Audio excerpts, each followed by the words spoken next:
get you up to speed on the latest in sports. I'm Sean Yao. The Philippines made history after winning its fourth World Cup of Pool title in Spain.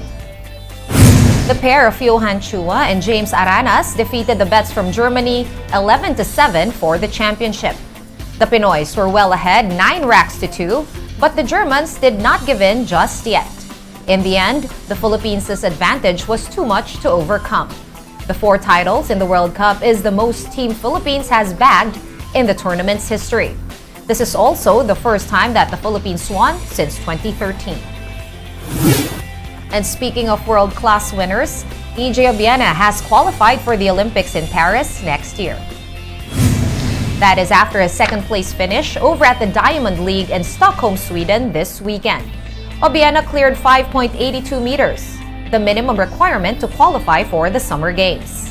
The Pinoy pole vaulter needed 2 attempts to successfully clinch his Olympic spot. World number 1 Armand Duplantis of the host country wound up winning the gold with a jump of 6.05 meters. Obiena becomes the first Filipino pole vaulter to make it to the Olympics. And here's another victory, this time around for Gilas Pilipinas women as they finished their FIBA Women's Asia Cup campaign at 6th place. The team almost erased a 19-point deficit against South Korea, which is ranked 12 in the world. But in the end, the comeback attempt fell short as the team bowed to the Koreans 81-70 in the classification games this weekend in Australia.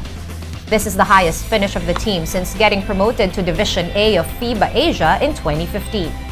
Gilas women finished 7th place in the last 3 editions of the tournament. And the Blackwater Bossing escaped the San Miguel Beermen in their PBA on-tour matchup, while the Magnolia Hotshots continue their surge in the pre-season tournament. Marty Bautista tells us more. Suerte rises for the long basket. It's good. The first game of the PBA on tour was a close match between the Blackwater Bossing and the San Miguel Beermen. Blackwater managed to retake the lead in the final 22 seconds through 3 clutch free throws from veteran JV Castro. On the other end, San Miguel's bid to regain advantage was off the mark as the Bossing escaped with the win. Still with it. 5 seconds for the win. No good. Final score 103-101 for Blackwater. This was the team's 2nd straight win and 5th overall in the PBA on tour.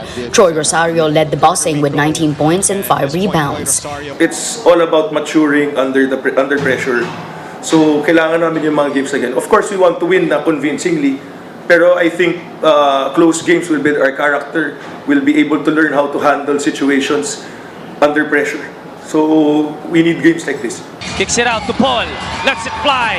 Back to back for the lethal weapon. In the second game, the Meralco Bolts tried and failed to contain Magnolia Hotshots guard Paul Lee. Ang angas ng Tondo. Nag-aangas na. Tatlong sunod-sunod for Paul Lee.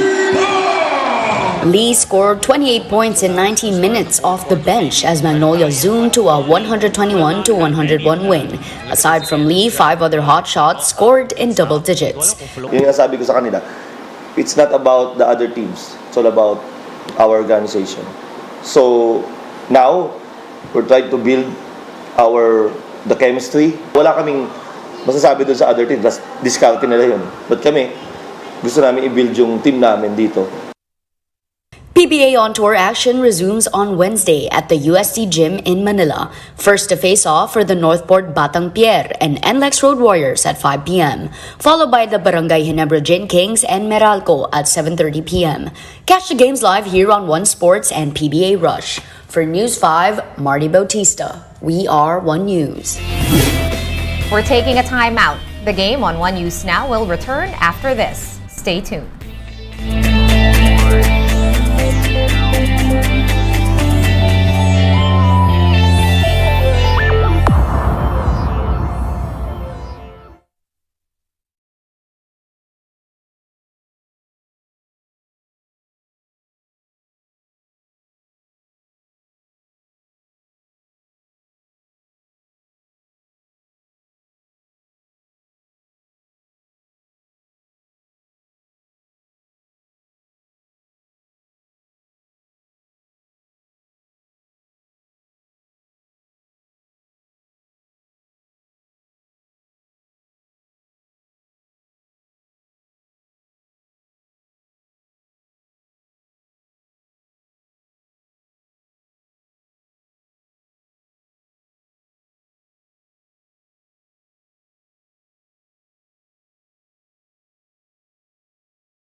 watching the game on One News Now. I'm Sean Yao.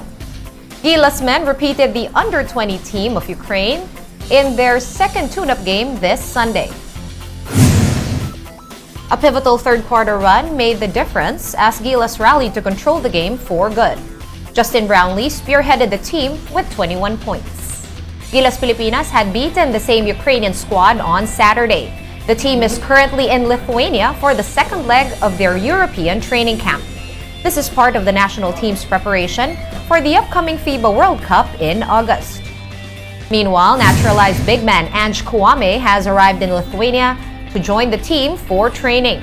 Kouame attended his graduation rites over at the Ateneo de Manila University before flying to rejoin the team the following day. The big man is one of the 3 imports in the Gilas pool for the World Cup. Gilas is looking to engage in more friendlies after splitting their first 4 tune-ups. And Manila will be the center of the basketball world. That is according to FIBA Secretary General Andrea Zaklis in the lead-up to the World Cup happening in the Philippines from August 25 through September 10. Here's an excerpt of Zaklis' interview with Kathy Yang. Let's listen in.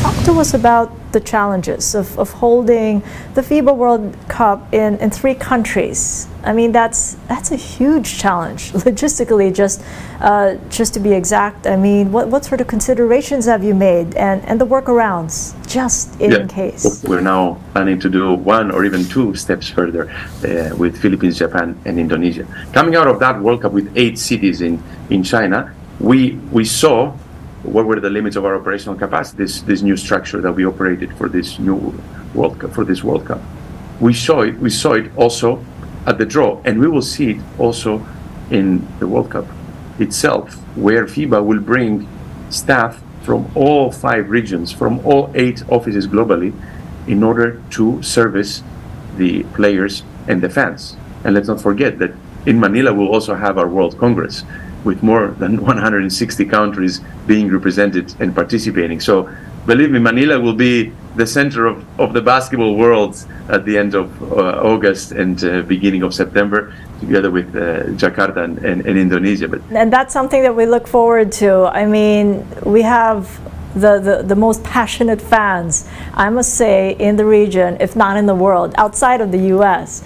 Talk to me about that unity, that commitment, because that's something that really got FIBA together with the rest of the stakeholders and the ecosystem, that unity, the resilience, the commitment, just to contributing to the success of this year's World Cup.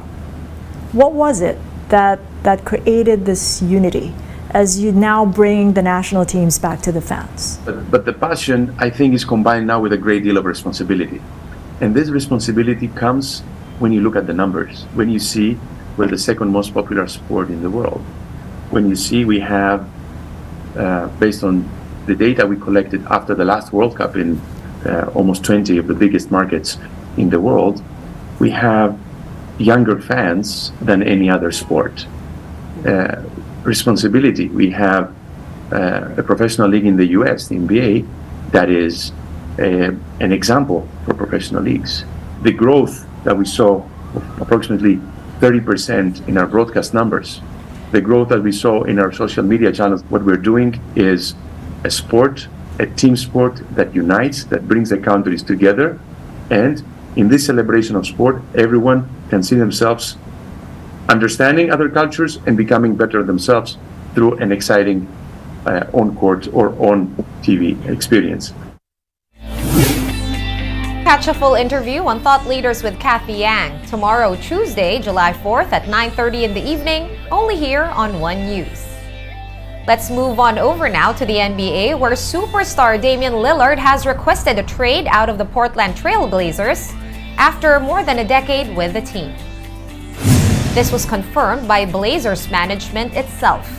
The 7-time All-Star is reportedly generating interest from the Miami Heat, the Brooklyn Nets, and the Philadelphia 76ers, among others. Reports have it that Lillard prefers to land in Miami, the reigning Eastern Conference champion. Lillard is coming off a season in which he averaged 32 points a game, but the Blazers missed the playoffs for the second straight year. Throughout his career with Portland, The team only won 4 playoff series, making the Western Conference Finals just once. Moving on now to NASCAR, coming to downtown Chicago as drivers race to qualify for its first ever race on city streets. Let's catch the action from this Reuters video.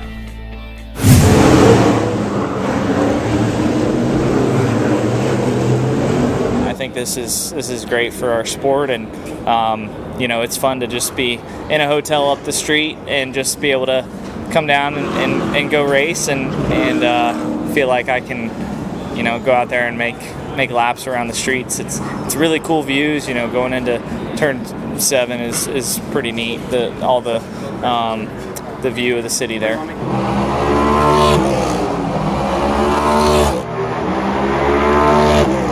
The racetrack, I mean, it's awesome. It's super fun, really rough, really technical, and really enjoying it.